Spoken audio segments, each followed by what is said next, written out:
सबको क्लियर आ रहा है? चलो ठीक है।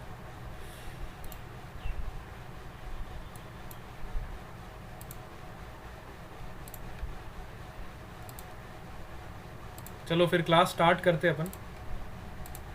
अच्छा, पहले मेरे को आपके सिलेबस की बात करनी थी कि आपका सेम 1 एग्ज़ाम आ रहा है और सेम 1 के लिए आपका जो सिलेबस है चैप्टर नंबर 1 to 5 रखे कि 1 to 6 रखे, बताओ।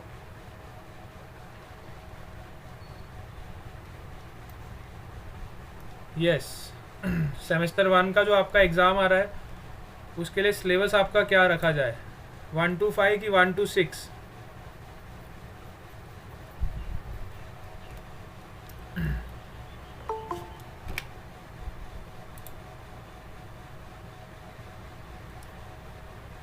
मैत्री Shah has also joined. Okay,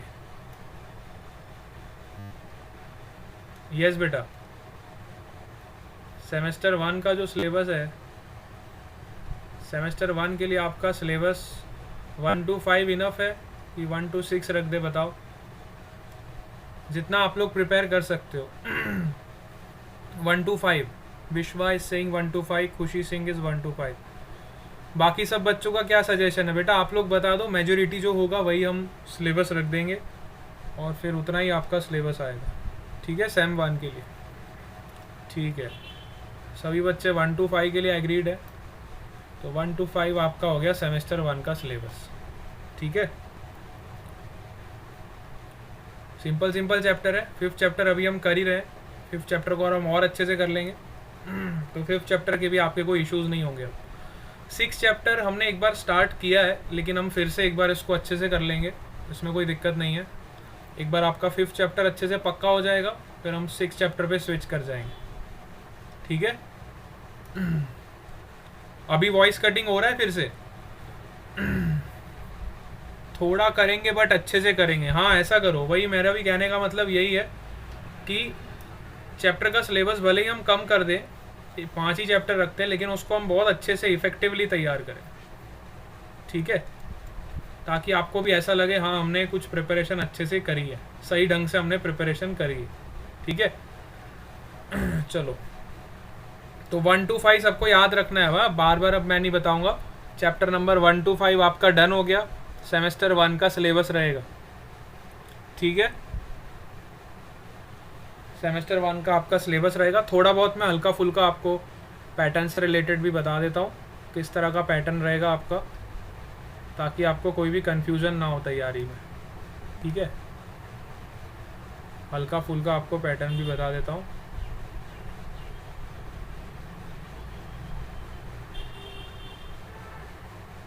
total marks आपका होगा 50 मार्क्स का, ठीक है। एक मिनट,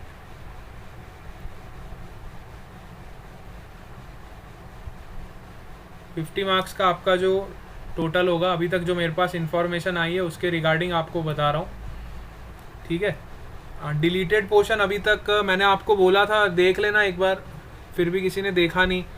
गुजराती आप लोगों की मेरे से ज़्यादा स्ट्रॉन्ग होगी, और एक बार सर को भी बोल देना, जोसेफ सर को, वो आपको बता देंगे इंग्लिश में ट्रांसलेट करके, ठीक है।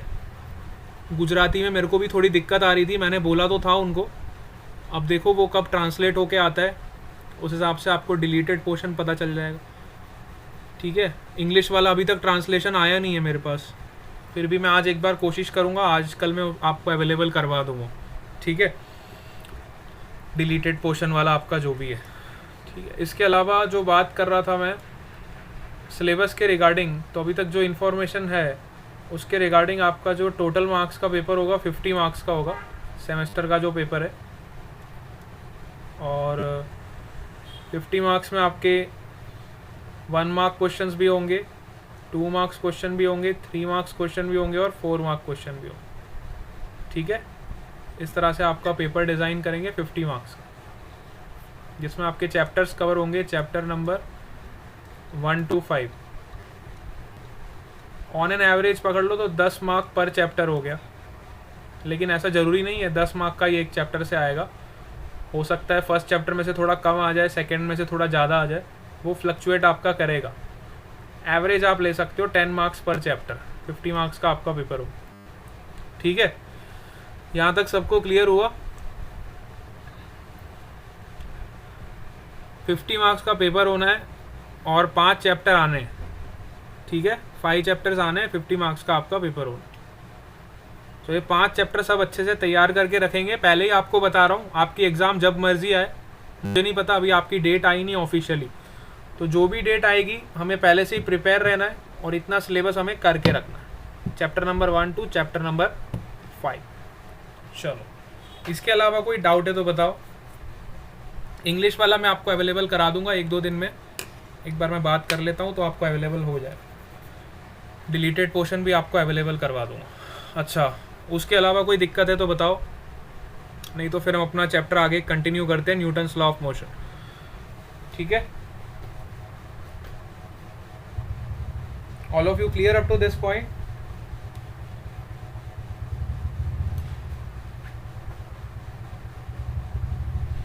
यस, चलो बहुत बढ़िया। अच्छा, कल हम बात कर रहे थे पुली और मास सिस्टम की, है ना। हमारे पास डिफरेंट सिस्टम्स होते हैं पुली के, और अभी तक हमने देखा था कि जब हमारे पास एक ब्लॉक होता था और उसको हम पुली से कनेक्ट करते थे,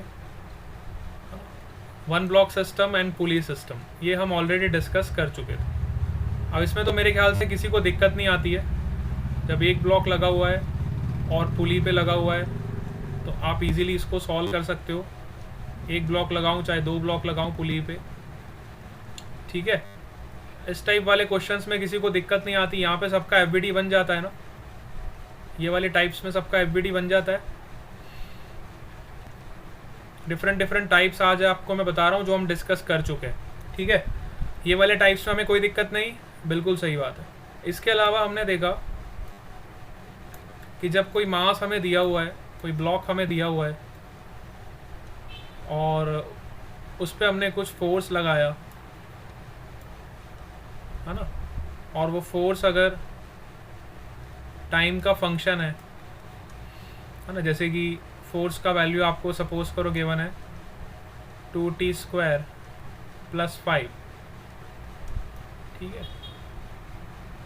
इस तरह से अगर आपको टाइम का फंक्शन दिया हुआ है तो हम इजीली यहाँ से एक्सेलरेशन निकाल सकते हैं इसका, हम इसकी वेलोसिटी भी निकाल सकते हैं। कितना एक्सेलरेशन होगा, कितनी वेलोसिटी होगी, हम निकाल सकते हैं यहाँ से, टाइम का फंक्शन अगर दिया है तो।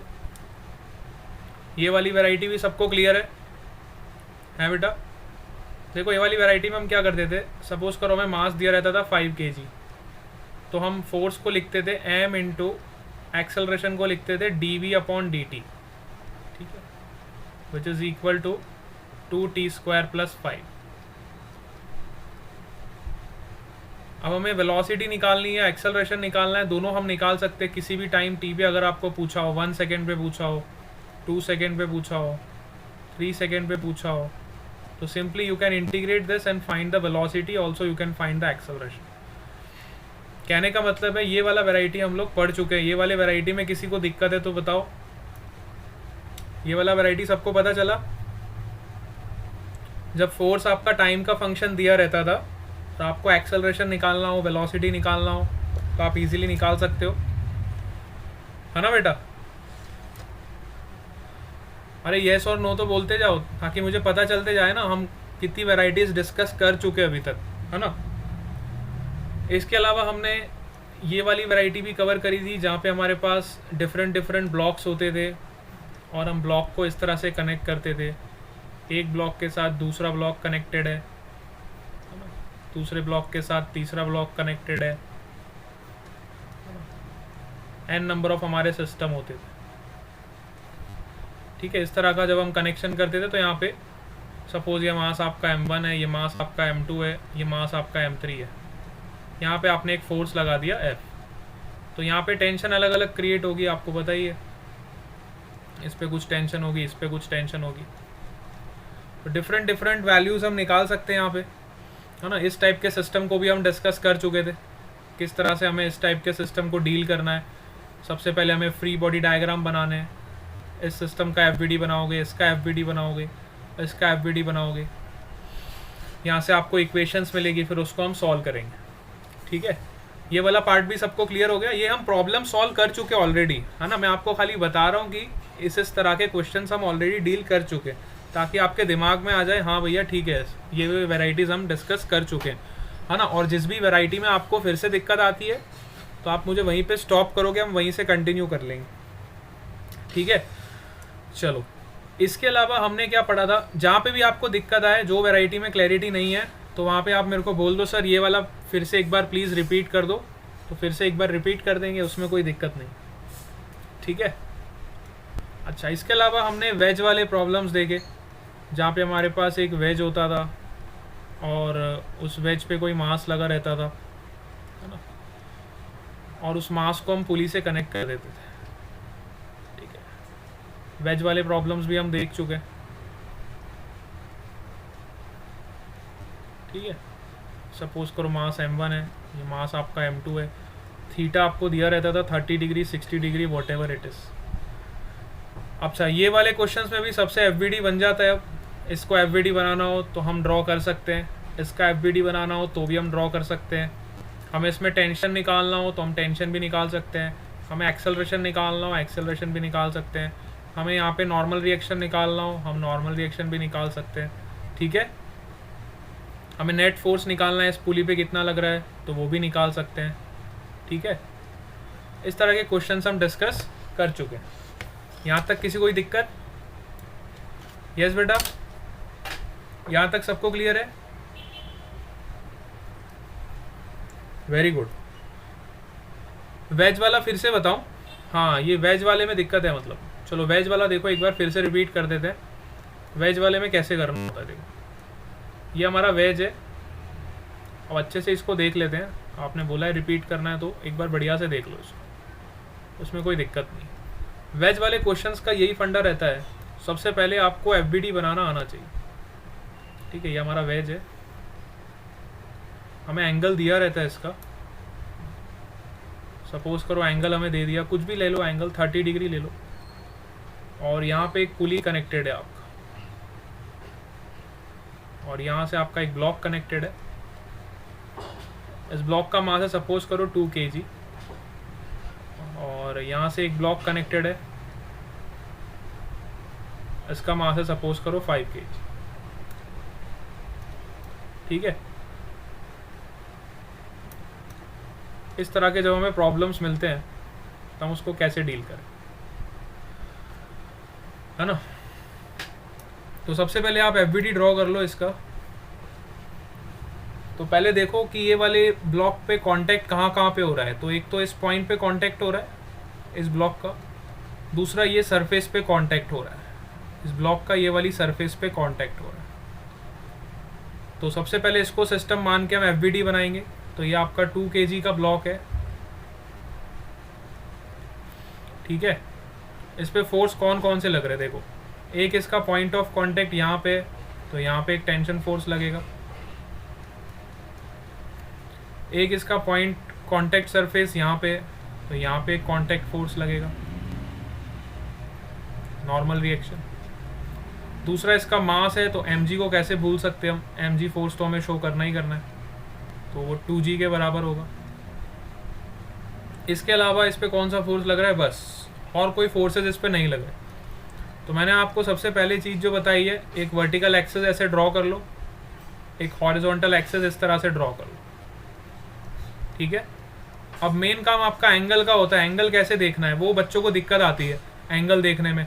तो देख लो, ये आपका इंक्लाइन प्लेन है ना, ये वाला जो सरफेस है आपका इंक्लाइन के पैरेलल है, ये वाला जो सरफेस है इंक्लाइन के पैरेलल।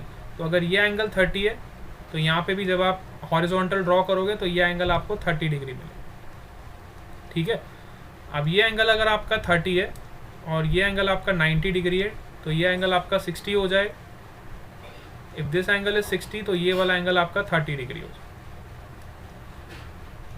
तो अब हम क्या कर सकते हैं, इस mg फोर्स के दो कंपोनेंट कर सकते हैं। One is along this line which is mg cos theta, and one is along this line which is mg sin theta. So ये वाला जो component होगा mg का which is mg sin 30 and this component will be mg cos 30. अच्छा, angle जब आपको एक बार ये 30 मिल जाए ना, तो आप ये वाले एंगल को इरेज कर दो, फिर आपको कन्फ्यूज़न नहीं होगा, है ना। ये वाले एंगल को आप मिटा दो ताकि आपको कन्फ्यूज़न नहीं रहेगा। दो दो एंगल्स देखते तो कई बार आप कन्फ्यूज हो जाते हो। ये एंगल 30 है तो आपको ये एंगल 30 मिल गया। तो mg के दो कंपोनेंट कर दिए मैंने, एक तो इस एक्सिस के अलॉन्ग, इसको हॉरिजॉन्टल एक्सिस जो भी बोलना है आपको, और ये वाला आपका एक एक्सिस, ये वाला एक्सिस हो गया, ठीक है। दोनों एक्सिस के अलॉन्ग मैंने इसके कंपोनेंट्स कर दिए। बस इतना ही करना है आपको। इसके अलावा आपको इसका FBD बनाना है। तो इस वाले ब्लॉक का FBD कैसे बनेगा, तो पहले इस ब्लॉक को ड्रॉ कर लो। अब इस पे देखो कौन कौन से फोर्सेस लग रहे हैं। एक तो टेंशन फोर्स लगेगा, T फोर्स इधर भी लगेगा, और नीचे डाउनवर्ड क्या लगेगा, 5G force which is mg force. इसके अलावा इसका यहाँ पे कोई कांटेक्ट नहीं हो रहा है, देखो यहाँ पे इस ब्लॉक का कोई कांटेक्ट नहीं हो रहा है, तो यहाँ पे कोई कांटेक्ट फोर्स नहीं लगेगा। अगर इसी सिचुएशन को मैं आपको इस तरह से देता, देखो सेम सिचुएशन को मैं ड्रॉ कर रहा हूँ, फिर से मैं एक वेज बना रहा हूँ, ठीक है, बड़े ध्यान से देखो। अब मैं क्या कर रहा हूँ, दूसरे ब्लॉक को चिपका के रख रहा हूँ, ये कंडीशन तो हमें समझ आई। अब मैंने क्या किया, सेम सिचुएशन से थोड़ा सा डिफरेंट कर रहा हूँ, देखो इधर। अब मैं जो यहाँ पे जो ब्लॉक लगा रहा हूँ, ये आपका इससे चिपका हुआ होगा, ठीक है। ये वाला जो ब्लॉक है आपका, ये सरफेस से चिपका हुआ है, और दूसरा ब्लॉक है वो भी ये वाले सरफेस से चिपका हुआ है। मैं यहाँ पे इसको ड्रॉ ही कर देता हूँ। दूसरा जो ब्लॉक है वो भी आपका ये वाले सरफेस से चिपका हुआ है। तो अगर इस तरह का आपको सिचुएशन दिया हुआ है, तो अब देखो दोनों ब्लॉक्स चिपके हुए हैं, ये वाला ब्लॉक भी और ये वाला ब्लॉक। तो अब यहाँ पे जब मैं इसका FBD बनाऊंगा, इसका FBD तो सेम आएगा जैसे मैंने ऊपर अभी आपको बताया। इसका FBD आपका सेम आएगा as I have told you earlier, लेकिन इसके FBD में चेंज हो जाएगा। क्यों? क्योंकि पहले आपका ये ब्लॉक इस सरफेस के साथ कांटेक्ट में नहीं था, अब आपका ब्लॉक इस सरफेस के साथ कांटेक्ट में है। तो इसका जब मैं FBD शो करूँगा तो इसके FBD में क्या चेंज आएगा, इसके FBD में एक फोर्स और ऐड हो जाएगा which is your normal force. एक तो टेंशन फोर्स लगेगा ही ऊपर की तरफ, एक आपका mg फोर्स लगेगा नीचे की तरफ। इसके अलावा एक फोर्स और ऐड हो जाएगा इधर, that is your normal reaction due to this surface, ठीक है। इसका नॉर्मल रिएक्शन अलग होगा। समझ आया? तो आपको डायग्राम को बहुत ध्यान से ऑब्जर्व करना है कि आपका ये जो ब्लॉक है क्या ये वेज के साथ कांटेक्ट में है कि नहीं है। अगर कांटेक्ट में होगा तो कांटेक्ट फोर्स लगेगा, अगर कांटेक्ट में नहीं होगा तो कांटेक्ट फोर्स नहीं लगेगा। समझ आई बात है आपको, है ना? हाँ, वेज वाले में आपको ध्यान से ऑब्जर्व करना है कि जब आपका ब्लॉक वेज की सरफेस के साथ कांटेक्ट में होगा then you have to show this contact force. If the block is not in contact then you have to show only this two forces, ठीक है। और ये वाला तो FBD ऐसे ही आएगा जो हमने ऊपर अभी अभी शो किया। तो इस तरह से आप वेज के प्रॉब्लम्स को सॉल्व कर सकते हो। किसी भी प्रॉब्लम आपको आ जाए तो आप इस तरह से उसको डील कर सकते हो। इसके अलावा हमने इस तरह का प्रॉब्लम भी डिस्कस किया था जब मैंने आपको एक पुली दिया था और उस पुली को हमने किसी मास के साथ अटैच कर दिया। एक हमने पुली ऐसा लिया था और इसको मैंने किसी मास के साथ अटैच किया था और एक तरफ मैंने फोर्स लगाया था। ऐसा मेरा पुली है, यहाँ पे मैंने एक मास को अटैच कर दिया था, ठीक है, और यहाँ पे मैंने एक फोर्स लगा दिया था F, ठीक है।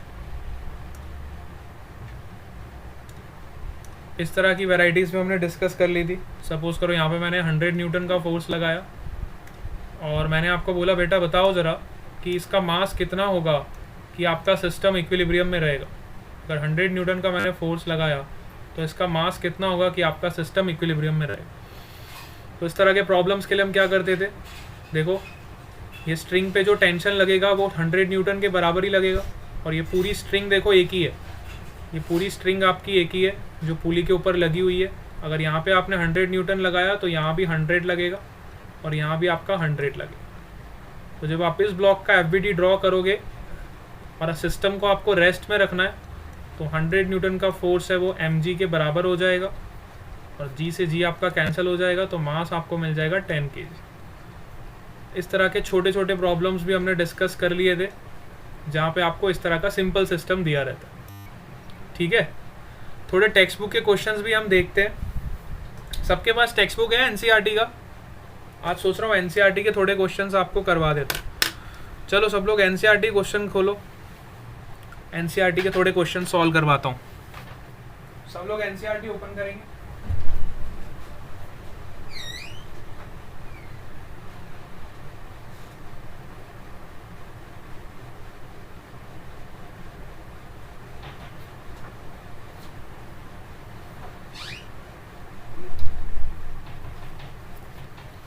NCERT में कौन से क्वेश्चंस देख लेते हैं, पहले हम सॉल्व एग्जांपल देख लो सारे, है ना। सब लोग NCERT ओपन करेंगे। Newton's law of motion, NCERT के भी क्वेश्चंस देख लेते हैं। कह रहे सर थोड़े NCERT के भी करवा दो, बिल्कुल सही बात है। चैप्टर नंबर 5 सब ओपन कर लो।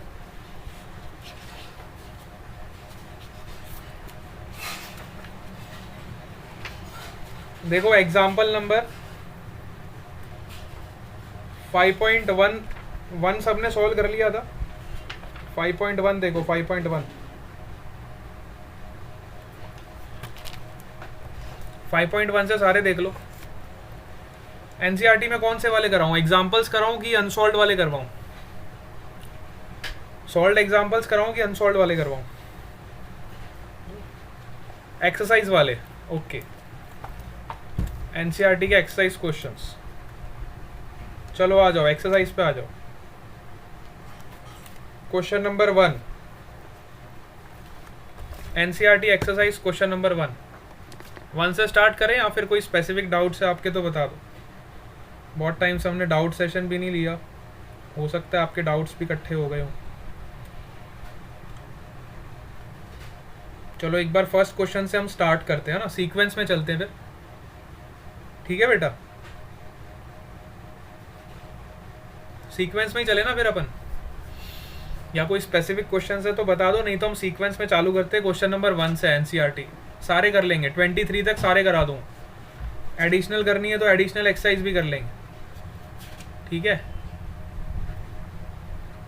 क्वेश्चन नंबर 5.4 देखो, डाउट आया बच्चों का। क्वेश्चन नंबर 5.4 सब लोग देखेंगे NCERT exercise question number 5.4।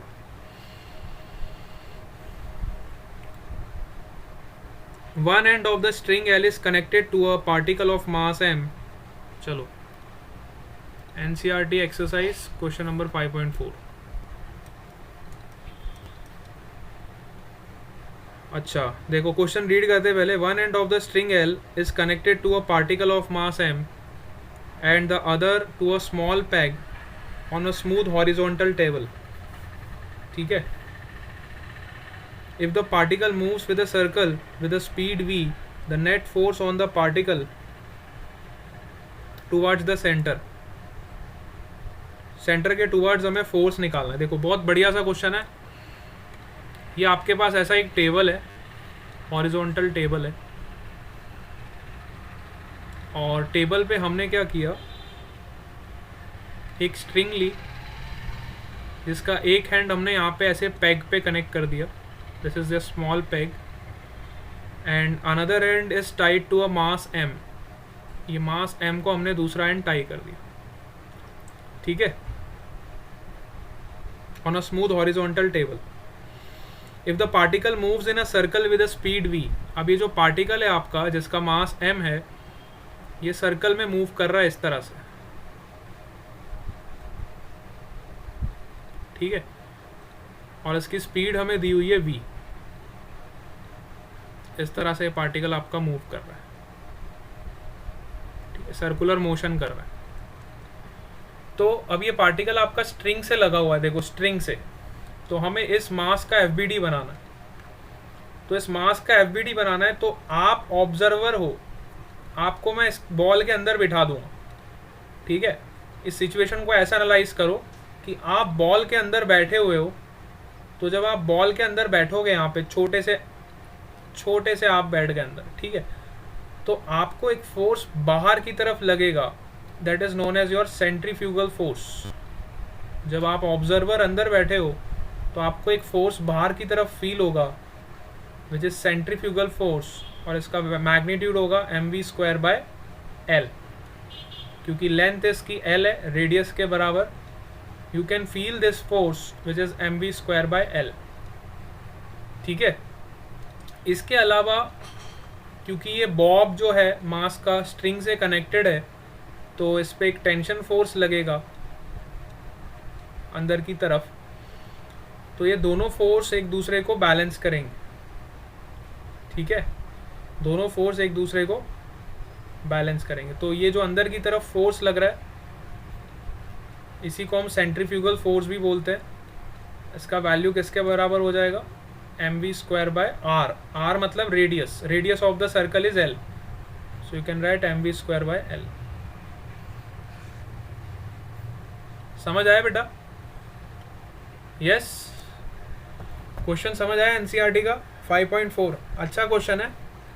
Again आपको एफबीडी बनाना था इसमें। देखो, जब आप इसका एफबीडी बनाओगे, इस बॉल का एफबीडी बनाओगे, तो इस बॉल को आप ऐसे ड्रॉ करोगे। इस पर एक तो टेंशन फोर्स लग रहा है, एक सेंट्रीफ्यूगल फोर्स लग रहा है, दोनों फोर्स एक दूसरे को बैलेंस कर लेंगे, तो टेंशन का वैल्यू सेंट्रीफ्यूगल फोर्स के बराबर हो जाए।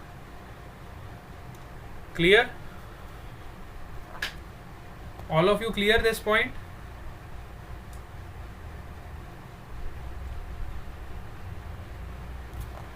चलो आ जाओ, अगले सवाल पे चलते हैं। अच्छा, इसके अलावा कौन सा सवाल है? 5.5 ही देख लो। चलो 5.5 वाला। अच्छा, 19th वाला कराऊं? मैत्री पटेल कह रही सर 19th वाला कराऊं। 19th में क्या है? देखो, a shell of mass 0.020 kg। All of you will see question number 19 NCERT. Question number 19, और शेल ऑफ मास, शेल का मास दिया हुआ है हमें कितना, 0.020 kg is fired by a gun of mass 100 kg। अच्छा, एक गन दिया हुआ है और गन से हमने उस शेल को फायर किया। गन का मास कैपिटल M ले लेते हैं, तो कैपिटल M का वैल्यू हमें दिया है 100 kg। If the muzzle speed of the shell is 80 metre पर सेकेंड, मजल स्पीड हमको कितना दिया हुआ है, 80 मीटर पर second. Muzzle speed of the shell is 80 metre पर सेकेंड, ठीक है।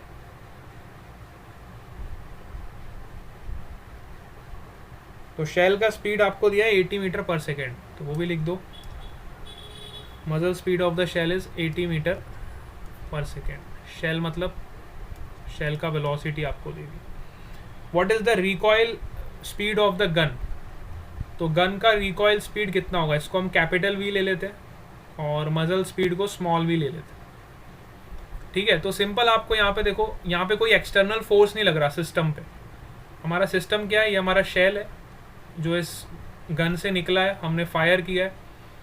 और इन दोनों का अगर हम सिस्टम ले ले, if I consider this gun and this shell to be my system, then I can see that the net external force on the system, इस सिस्टम पे कोई भी नेट एक्सटर्नल फोर्स नहीं लग रहा है।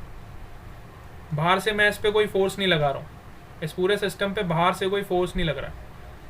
तो अगर एक्सटर्नल फोर्स सिस्टम पे ज़ीरो है, इसका मतलब न्यूटन्स का सेकेंड लॉ फिर से यहाँ पे लगेगा। न्यूटन्स का सेकेंड लॉ यही बोलता है कि external force is your rate of change of momentum. External force is your rate of change of momentum. This is your Newton second law. तो अगर एक्सटर्नल फोर्स आपका ज़ीरो हो जा रहा है, तो आपका चेंज इन मोमेंटम क्या हो जाएगा, चेंज इन मोमेंटम आपका हो जाएगा ज़ीरो। इसका मतलब आपका इनिशियल मोमेंटम जो रहेगा which is equal to final momentum. Change जब आपका ज़ीरो हो जाएगा means your moment is conserve, that is your initial momentum is equal to final momentum. तो चलो अब हमने सिस्टम किसको माना है, सबसे पहले देखो सिस्टम हमने माना है गन को और शेल को मिला के, तो दोनों का इनिशियल मोमेंटम निकालते हैं। तो इनिशियली तो ये दोनों आपके रेस्ट पे है, ठीक है, इनिशियली आपकी गन भी रेस्ट पे है, इनिशियली आपका ये मास भी रेस्ट पे है। तो इनिशियल मोमेंटम कितना हो जाएगा, ज़ीरो के बराबर, क्योंकि इनिशियली दोनों सिस्टम आपके रेस्ट पे। फाइनल मोमेंटम क्या होगा, फाइनल मोमेंटम हो जाएगा आपका small m into small v plus capital M into capital V, ये आपका फाइनल मोमेंटम हो जाएगा। Initially both the system is at rest, मतलब आपका गन भी रेस्ट पे और शेल भी रेस्ट पे, तो बस यहाँ पे आप वैल्यू सब्सटीट्यूट करोगे, हमें रिकॉइल वेलोसिटी ऑफ गन निकालनी है, means we have to calculate this capital V। So capital V का वैल्यू हो जाएगा minus M into V upon capital M। अब आपको M का वैल्यू पता है, V का वैल्यू भी पता है और कैपिटल M का वैल्यू भी पता है, तो यहाँ से हमें कैपिटल V का वैल्यू मिल जाएगा which is recoil velocity of gun. समझ आया बेटा 19th वाला? 19th क्वेश्चन क्लियर हुआ सबको? बहुत बढ़िया। तो यहाँ पे हमने कंजर्वेशन ऑफ मोमेंटम लगाया। अब यहाँ से आप एक बात और सीखो, यहाँ से आप एक बात और लर्न करो कि ऐसा ज़रूरी नहीं है कि हर बार हम न्यूटन्स का सेकेंड लॉ बोलेंगे तो हम हमेशा net force is equal to mass into acceleration ही हमारे दिमाग में आएगा। ऐसा ज़रूरी नहीं है, क्योंकि न्यूटन्स का सेकेंड लॉ ये भी तो है, net force external force is equal to rate of change of momentum. और याद करो जब आप मोमेंटम को लिख सकते हो मास इनटू वेलोसिटी, मोमेंटम को हम क्या लिख सकते हैं, मास इनटू वेलोसिटी। तो अगर आपका मास कांस्टेंट है तो वो डिफरेंशिएशन के बाहर आ जाएगा और आप डिफरेंशिएट कर दोगे dv अपॉन dt, और इसी पार्ट को हम बोलते हैं एक्सेलरेशन, इसी पार्ट को हम बोलते हैं एक्सेलरेशन। न्यूटन्स का सेकेंड लॉ आप इस फॉर्म में भी यूज़ करते थे और न्यूटन्स का सेकेंड लॉ आप इस फॉर्म में भी यूज़ करते हो। दोनों फॉर्म सेम है लेकिन दोनों का लिखने का तरीका अलग है, ठीक है दोनों एक ही चीज़। यहाँ से भी आपको वही रिजल्ट मिलेगा, मास इनटू एक्सेलरेशन, जो आप यहाँ पे यूज़ करते थे, ठीक है। बट जो न्यूटन्स के सेकेंड लॉ का स्टेटमेंट है वो ये है that external force applied to any system is equal to rate of change of momentum. तो अगर एक्सटर्नल फोर्स ही नहीं लग रहा है सिस्टम पे, अगर सिस्टम पे कोई एक्सटर्नल फोर्स नहीं है तो आपका मोमेंटम हमेशा कंजर्व रहेगा, then your momentum is conserve, ठीक है। If there is no external force on the system then your momentum is always conserve, ठीक है। इसी पे आपका एक और एग्जांपल है, आप लोग देख लो, क्वेश्चन नंबर 18 भी सेम है। एनसीईआरटी का क्वेश्चन नंबर 18 जो है आपका एक्सरसाइज का एग्जांपल 18, एक्सरसाइज का क्वेश्चन नंबर 18 5.18, वो भी सेम प्रिंसिपल पे बेस है, conservation of momentum, conservation of momentum.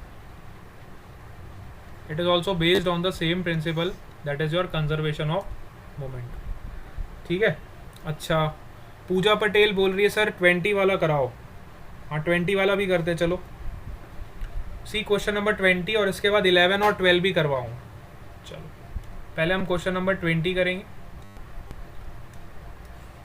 आ जाओ क्वेश्चन नंबर 20 पे, एक्सरसाइज क्वेश्चन नंबर 5.20। चलो 20th क्वेश्चन में क्या दिया है, A batsman deflects a ball by an angle of 45 degree without changing its initial speed, ठीक है। Then what is the, without changing its initial speed which is equal to 54 km/h, then what is the impulse imparted to the ball, ठीक है। Ball को कितना impulse लगा। अच्छा impulse क्या होता है सबसे पहले ये पता होना चाहिए। Impulse means your net force is defined as rate of change of momentum। Impulse का मतलब होता है F into dt। जब आप बहुत ज़्यादा फोर्स बहुत छोटे टाइम इंटरवल में लगाते हो तो उसको हम बोलते हैं impulse. Impulse is also known as change in momentum। Impulse is also known as change in momentum. Impulse का मतलब ये होता है, सपोज करो आपने एक हथौड़ा लिया और उस हथौड़े का तो बहुत ज़्यादा मास होता है।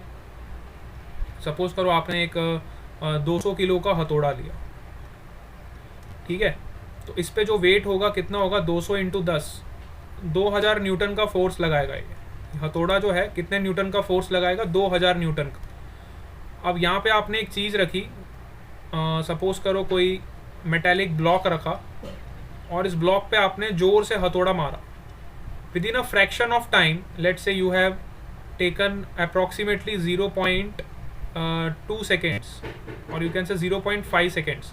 सपोज आपने 0.5 सेकेंड्स में इस हथौड़े को इस ब्लॉक पे मारा, तो इस ब्लॉक का तो बेटा बन गया, एकदम हो गया ब्लॉक आपका फ्लैट। ये ब्लॉक आपका कन्वर्ट हो गया कॉइन में, इतना ज़्यादा फोर्स लगा, ठीक है।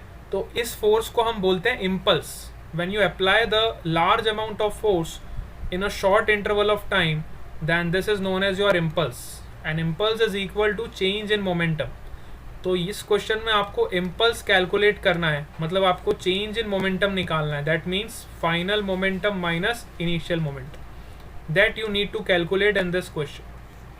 क्वेश्चन पढ़ के पहले पता लगना चाहिए कि हमें फाइंड क्या करना है, इतनी बात हमें समझ आनी चाहिए। इसके बाद हम क्वेश्चन को रीड करते हैं। तो यहाँ पे आपको क्वेश्चन का स्टेटमेंट क्या दिया है कि जब कोई बैट्समैन बॉल को डिफ्लेक्ट करता है 45 डिग्री से without changing its speed. Suppose करो यहाँ पे एक बैट्समैन है और उसके पास बॉल आई और उसने बॉल को डिफ्लेक्ट कर दिया by an angle of 45 degree, ठीक है। सपोज करो ऐसे उसके पास बॉल आई, उसने बॉल को ऐसे हिट किया कि वो 45 डिग्री एंगल पे डिफ्लेक्ट हो गई। यहाँ से एक बॉल आ रही है, छोटी सी बनाता हूँ। यहाँ पे बैट्समैन ने उसको इस पॉइंट पे हिट किया तो बॉल ने अपना पाथ चेंज कर लिया और वो 45 डिग्री के एंगल पे डिफ्लेक्ट होके इधर को चली गई, ठीक है।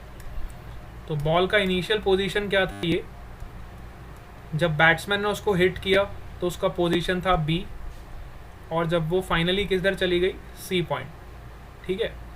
तो ये आपका इसका डायग्राम हो गया। ये आपके पास बॉल आई, उसको हिट किया, 45 डिग्री पे डिफ्लेक्ट होके वो चली गई। टोटल एंगल आपका 45 है, तो आधा आधा एंगल आपका कितना हो जाएगा, 22.5 डिग्री हो जाएगा, और ये एंगल कितना हो जाएगा, 22.5 डिग्री ये एंगल हो जाएगा, ठीक है। तो यहाँ पे हमें भी कंजर्वेशन ऑफ मोमेंटम ही लगाना है। और लेकिन यहाँ पे क्या है, आपके देखो कंपोनेंट्स हो जाएंगे वेलोसिटी के। स्पीड आपको सेम दी हुई है, स्पीड आपको कितनी दी हुई है, 54 किलोमीटर पर आवर, है ना।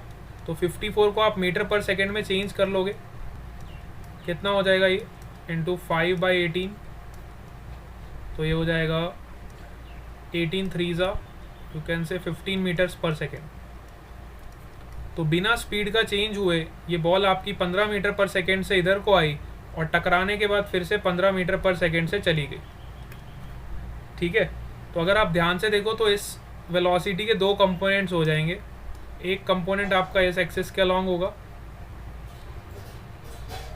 दैट इज 15 cos 22.5, और इसका कंपोनेंट इधर होगा इस डायरेक्शन में 15 cos 22.5। तो दोनों के हॉरिजॉन्टल कंपोनेंट देखो कैंसिल आउट हो जाएंगे, ठीक है। हॉरिजॉन्टल कंपोनेंट्स दोनों के कैंसिल आउट हो जाएंगे, और वर्टिकल कंपोनेंट्स निकालो। इसके वर्टिकल कंपोनेंट्स क्या होंगे, देखो एक कंपोनेंट इधर होगा और दूसरा कंपोनेंट इस डायरेक्शन में। तो वर्टिकल कंपोनेंट्स के दोनों के वेक्टर्स इसके ऐड हो जाएंगे, क्योंकि वेक्टर क्वांटिटी है तो डायरेक्शन भी इंपॉर्टेंट है। तो ये दोनों वेक्टर्स आपके ऐड हो जाएंगे। तो दिस विल बी 15 sin 22.5, और नीचे भी कितना हो जाएगा, 15 sin 22.5। समझ आ रही है आपको बात? All of you are getting this?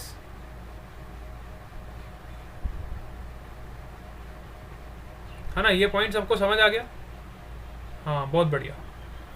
तो momentum is a vector quantity, तो वेक्टर क्वांटिटी तो आपको कंपोनेंट्स तो लेने ही पड़ेंगे, और यहाँ पे कोई एक्सटर्नल फोर्स नहीं लग रहा है। सिस्टम पे कोई एक्सटर्नल फोर्स लग रहा है क्या? देखो, what is the impulse imparted to the ball.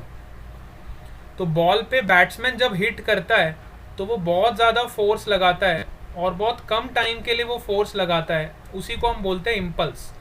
ये जो फोर्स लगा रहा है कौन लगा रहा है? बैट्समैन लगा रहा है, और बहुत ही कम टाइम में लगाता है। जैसे ही बॉल आती है तुरंत वो उसको हिट करता है, मतलब time interval is very very less, and if a large amount of force is applied in a very short interval of time, then it will create the impulse which is known as change in momentum, है ना। TP by D T क्या होता है आपका? Change in momentum ही होता है। तो F into D T क्या हो जाएगा? डीपी के बराबर हो जाएगा। तो यहाँ पे आपको बेसिकली चेंज इन मोमेंटम निकालना है ना, कितना मोमेंटम में चेंज हुआ, है ना। तो मोमेंटम का चेंज आप यहाँ से निकाल लोगे।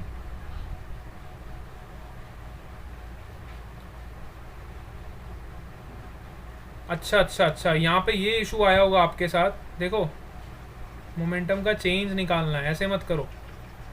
अभी खाली आप कंपोनेंट्स को शो कर दो, ठीक है। ऐसे इसको कट मत करो, थोड़ा डायग्राम क्लीन कर देता हूँ, वेट करो। कंपोनेंट्स को आप पहले शो कर दो। ये 15 मीटर पर सेकेंड है, इसको हमने कन्वर्ट कर लिया, उसकी कोई दिक्कत नहीं है। इसका एक कंपोनेंट इधर हो जाएगा 15 साइन 22.5, एंड एक कंपोनेंट नीचे आएगा 15 साइन 22.5। आपने कंपोनेंट्स कर लिए, ठीक है, वेलोसिटी। अब यहाँ पे दो डायरेक्शन है, ये 2D का problem. One is your X axis and another is your Y axis, ठीक है। दो एक्सिस है आपकी, one is your X axis, another is your Y axis.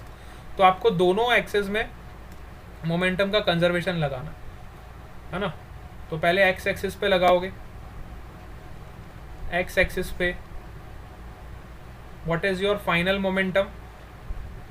X axis पे फाइनल मोमेंटम है, देखो लेफ्ट साइड है, लेफ्ट साइड। टकराने के बाद एक्स एक्सिस पे बॉल आपकी लेफ्ट साइड कंपोनेंट आ रहा है, विच इज -15 cos 22.5, है ना। Final momentum on x axis will be -15 cos 22.5, ठीक है। डायरेक्शन आपको कंसिडर करना पड़ेगा। अगर लेफ्ट साइड हम नेगेटिव ले रहे हैं, राइट साइड को हम पॉजिटिव ले रहे हैं, क्योंकि ये वेक्टर क्वांटिटी। अच्छा, इनिशियल मोमेंटम कितना था एक्स एक्सिस पे? इनिशियल मोमेंटम कितना था? Which is +15 cos 22.5। This is the initial momentum on x axis. पहले मैं एक्स एक्सिस की बात कर रहा हूँ, है ना। इसको मास से मल्टीप्लाई भी तो करोगे। मास कितना है बॉल का? मास इंटू वेलोसिटी होता है ना। तो बॉल का मास आपको गिवन है, which is 0.15 kg। m into V करोगे, इंटू 0.15 kg, ठीक है। Mass into velocity, this is your final momentum and this is your initial momentum. तो चेंज इन मोमेंटम कितना हो जाएगा? Which is final minus initial, this is your change in momentum, और इसी को हम बोलते हैं इम्पल्स। इसी को हम क्या बोलते हैं? इम्पल्स। तो चेंज इन मोमेंटम कितना हो जाएगा? देखो, माइनस माइनस तो नेगेटिव में आ जाएगा, -2 times of 15 cos 22.5 into 0.15. This is your change in momentum in x axis. Similarly आप change in momentum y axis पे भी निकाल सकते हो। तो अब y एक्सिस पे कैलकुलेट करते हैं, what is the value of change in momentum in y axis. तो y एक्सिस पे अगर हम बड़े ध्यान से देखें तो y एक्सिस पे देखो दोनों डायरेक्शन इसकी सेम है, नीचे की तरफ। तो नीचे अगर आप पॉजिटिव लेओगे तो ऊपर आपका हो जाएगा नेगेटिव। तो चेंज इन मोमेंटम कितना हो जाएगा? 15 साइन 22.5 माइनस इनिशियल मोमेंटम भी आपका पॉजिटिव है, फाइनल भी पॉजिटिव था नीचे की तरफ, इंटू 0.15। मास से भी मल्टीप्लाई करोगे ना, mass into velocity, minus 0.15 into 15 sine 22.5। तो देखोगे y एक्सिस का मोमेंटम आपका 0 हो जाएगा, चेंज इन मोमेंटम आपका 0 हो जाएगा। y एक्सिस पे चेंज इन मोमेंटम 0 मतलब y एक्सिस पे आपका इम्पल्स का वैल्यू 0 हो गया। वाई एक्सिस पे इम्पल्स का वैल्यू आपका 0 हो गया। ठीक है, समझ आया सबको? अब समझ आया बेटा, बहुत अच्छे से हमने सॉल्व कर लिया पूरा सवाल ही, है ना। वाई एक्सिस पे आपका मोमेंटम कितना हो गया? 0 हो गया, चेंज इन मोमेंटम आपका 0 हो गया। और एक्स एक्सिस पे आपका चेंज इन मोमेंटम कितना हो गया? Which is negative of -2 mv cos 22.5। So this will be your answer. X axis पे जो आपका मोमेंटम आ गया, this will be your answer. Clear है सबको? ये आपका आंसर हो जाएगा, क्योंकि वाई एक्सिस पे इम्पल्स आपका 0 आ रहा है, तो नेट इम्पल्स आपका एक्स एक्सिस का ही होगा और वो इतना होगा। क्लियर? यस बेटा, समझ आया? अब ये वाला 20 वाला काफ़ी अच्छा क्वेश्चन था, मोमेंटम के कंजर्वेशन पे था। Momentum conservation and impulse. अगर नहीं आया तो मेरे को बताओ, फिर से रिपीट करता हूँ, उसमें कोई दिक्कत नहीं है। यस बेटा, समझ आया सबको? 20th क्वेश्चन किसका डाउट था? पूजा पटेल का डाउट था। पूजा पटेल, बाकी बच्चों को? विश्वा, खुशी कटारिया, खुशी सिंह,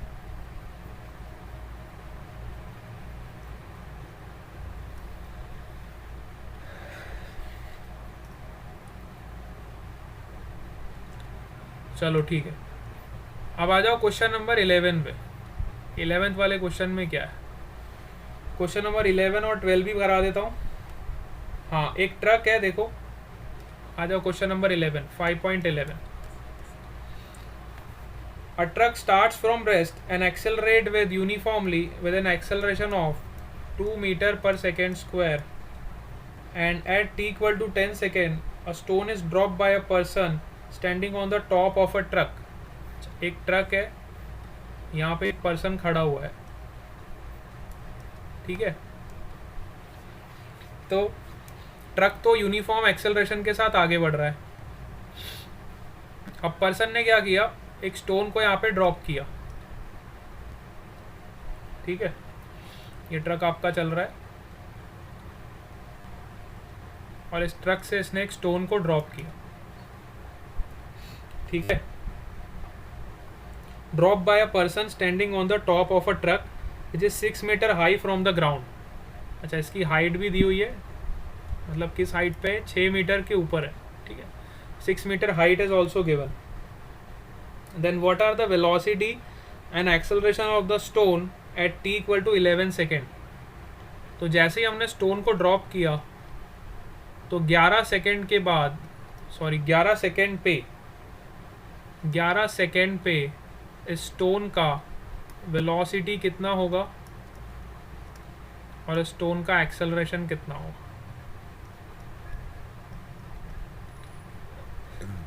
ठीक है, स्टोन का एक्सेलरेशन और स्टोन की वेलोसिटी हमें फाइंड करनी है at t equal to 11 second. मेरे ख्याल से क्वेश्चन सबको समझ आ गया होगा। क्वेश्चन तो सिंपल है, सबको समझ आ गया क्वेश्चन? यस।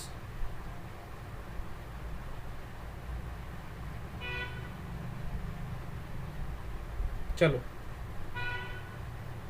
तो अब देखते हैं यहाँ पे हमारा जो मोशन है which is a constant acceleration. Truck का एक्सेलरेशन कांस्टेंट है, और जब भी आप कहीं भी कांस्टेंट एक्सेलरेशन देखो तो आपको खुश हो जाना चाहिए। कैसे खुश होना चाहिए? क्योंकि हम ये वाली इक्वेशंस यूज़ कर सकते हैं। v is equal to u plus a t, s is equal to u t plus half a t square. This all equations are valid once you have seen that your acceleration is constant. तो ये सारी equations लगाने के लिए आप eligible हो जाते हैं। ये इक्वेशंस तभी लगती हैं जब आपका एक्सेलरेशन क्या होता है? कांस्टेंट होता है, when your acceleration is constant. और यहाँ पे हमें ट्रक का एक्सेलरेशन कांस्टेंट दिया हुआ है विच इज़ 2 मीटर पर सेकेंड स्क्वायर। अब हमने स्टोन को ड्रॉप किया, है ना। स्टोन को जब हम ड्रॉप करेंगे तो उस पे जो एक्सेलरेशन होगा वो कितना होगा? ठीक है, स्टोन को जब आपने ड्रॉप किया तो उसका एक्सेलरेशन कितना होगा? t इक्वल टू 11 सेकेंड्स पे पहले हम वेलोसिटी निकालते फिर एक्सेलरेशन निकालते, ठीक है। पहले हम वेलोसिटी फाइंड करेंगे फिर हम एक्सेलरेशन फाइंड करेंगे। तो जब स्टोन को आप ड्रॉप करोगे तो स्टोन जाना तो नीचे चाहता है क्योंकि उस पर ग्रेविटी नीचे की तरफ लग रही, लेकिन due to some acceleration of this truck उसका पाथ ऐसे चेंज हो जाएगा, इस तरह का पाथ वो फॉलो करेगा। ठीक है, स्टोन को जैसे आप ड्रॉप करोगे तो इसके पास इनिशियली कुछ एक्सेलरेशन होगा जो ये ट्रक की वजह से होगा। तो ट्रक का जो एक्सेलरेशन है वो स्टोन को आगे की तरफ ले जाना चाहेगा इनिशियली, लेकिन ग्रेविटी उसको नीचे की तरफ पुल करेगी, तो स्टोन का जो पाथ है वो चेंज हो जाएगा इस तरह से। ठीक है, जाना वो नीचे की तरफ चाहता है due to gravity, but due to initial acceleration of the truck उसके पास कुछ इस तरफ भी वेलोसिटी होगी। सो दो कंपोनेंट वेलोसिटी के होंगे, one is your X component and another is your Y component. ठीक है, दो कंपोनेंट्स वेलोसिटी के हो जाएंगे, एक आपका एक्स कंपोनेंट हो जाएगा, दूसरा आपका वाई कंपोनेंट हो जाएगा। ठीक है, तो एक्स कंपोनेंट ऑफ वेलोसिटी तो देखो क्या होगा, एक्स कंपोनेंट ऑफ वेलोसिटी तो स्टोन का वही रहेगा। जैसे ही आपने स्टोन को लीव किया तो उसके पास दो कंपोनेंट होंगे, इस तरह से स्टोन आपका मूव करेगा, है ना। इतनी बात तो हमें समझ आई। तो इसके दो कंपोनेंट्स हो जाएंगे, one is your X component and another is your Y component. ठीक है, अब एक्स कंपोनेंट स्टोन का क्या होगा तो हम वो निकाल लेंगे, v x is equal to u x plus acceleration in x direction into t. ठीक है, तो वी एक्स हमें निकालना है, इनिशियल वेलोसिटी तो ज़ीरो है और इनिशियल एक्सेलरेशन स्टोन का कितना होगा जितना ट्रक का एक्सेलरेशन है, विच इज 2 मीटर पर सेकेंड स्क्वायर। ठीक है, समझ आया।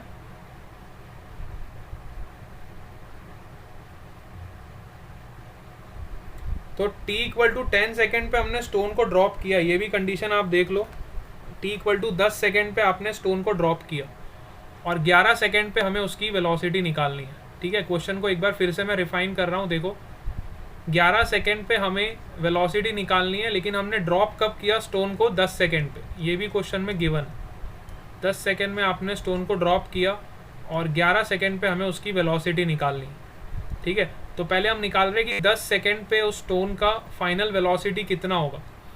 तो जब 10 सेकेंड पे हमने स्टोन को ड्रॉप किया तो उस इंस्टेंट पे स्टोन का एक्स डायरेक्शन में उतना ही एक्सेलरेशन होगा जितना आपके ट्रक का एक्सेलरेशन है। ठीक है, तो हमने 10 सेकेंड में उसकी एक्स कंपोनेंट ऑफ वेलोसिटी निकाल लिया और हमें पता चला कि इसका जो हॉरिजॉन्टल कंपोनेंट होगा वेलोसिटी का, विच इज़ 20 मीटर पर सेकेंड, जैसे ही हमने इसको ड्रॉप किया।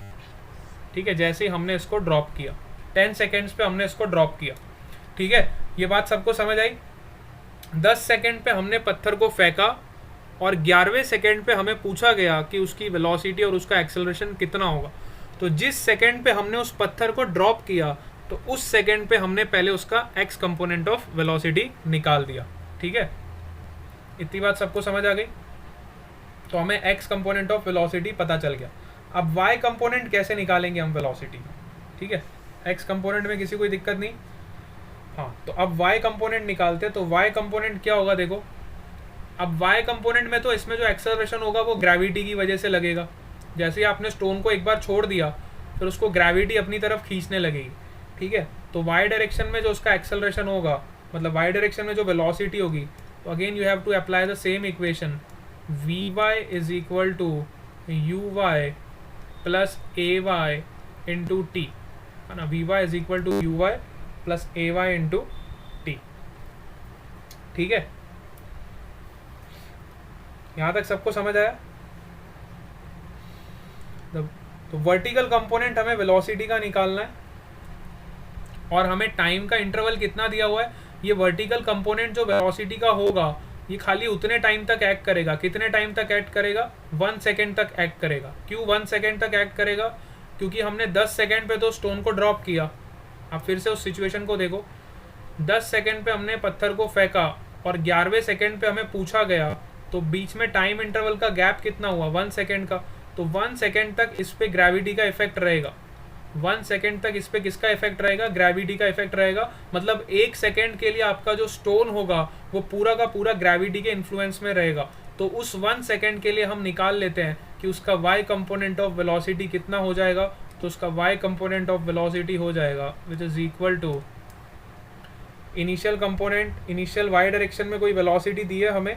नहीं दी है। इनिशियली y कंपोनेंट आपका 0 है और x डायरेक्शन में आपका एक्सेलरेशन, सॉरी y में एक्सेलरेशन कितना है? 10 g के बराबर है इंटू 1, 10 इंटू 1।